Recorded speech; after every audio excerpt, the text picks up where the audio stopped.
So you're ready to buy a home. You're excited, you're looking at listings, and then your agent hands you this big legal document and says you have to sign it before you can even go see any houses. It's called a buyer broker agreement.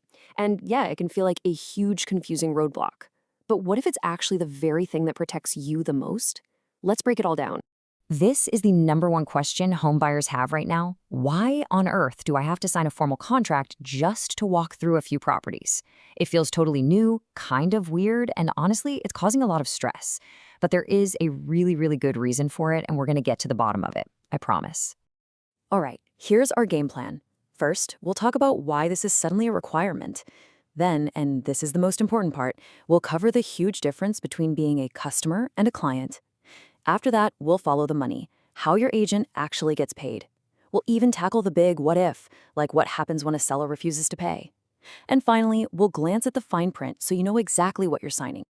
Okay, let's dive into the why. Why is this agreement all of a sudden a standard part of buying a house? Well, it's not just some random new rule your agent made up. It's actually a massive shift in the real estate industry, and it's designed to protect you. So, what is this thing really? Think of it this way.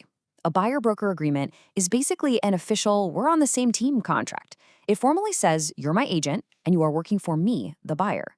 And that changes everything because it legally obligates your agent to fight for your best interests, not the seller's. And this isn't just a friendly suggestion. It's a new rule from the National Association of Realtors. Without this signed agreement, an agent's hands are pretty much tied. Legally, they can't schedule a bunch of showings, they can't negotiate for you, and they definitely can't give you any real in-depth advice. They're basically just there to open the door for you. That's it.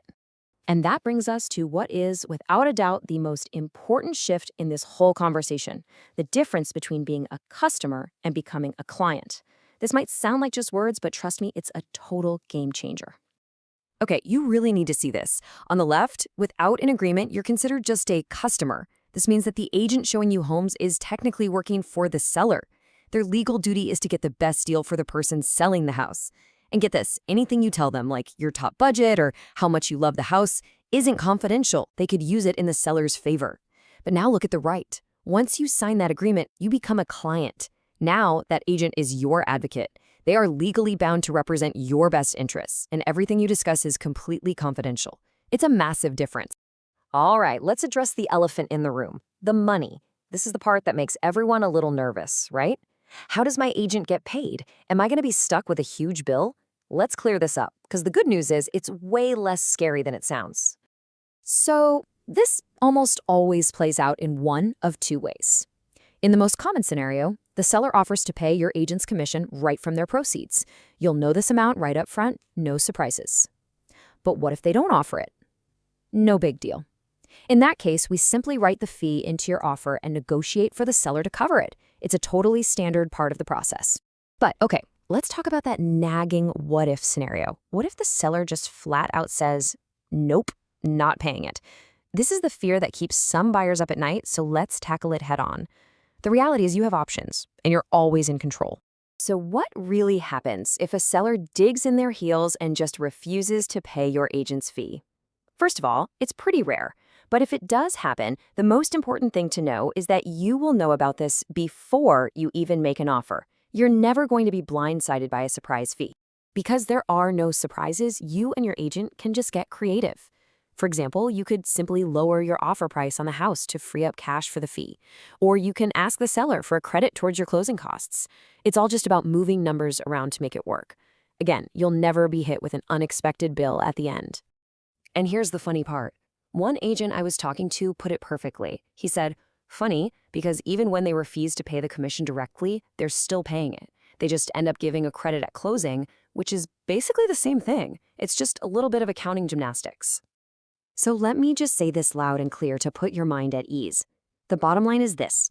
The vast, vast majority of homebuyers do not pay their agent's commission out of their own pocket. It's almost always worked into the deal. So you can take a deep breath. Okay, now that we've cleared up the whole money thing, let's just quickly touch on a few other key details in the agreement. And you'll see, these are things that are actually there to protect you.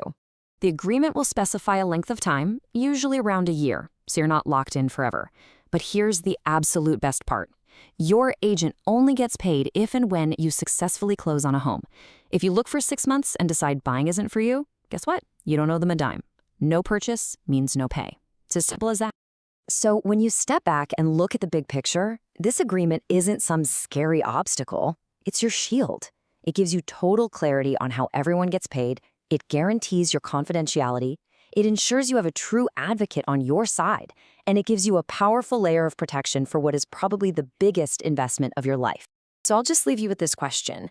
Is this agreement a barrier designed to trap you? Or is it your single best form of protection in a really complex process? I think after all this, the answer is pretty clear.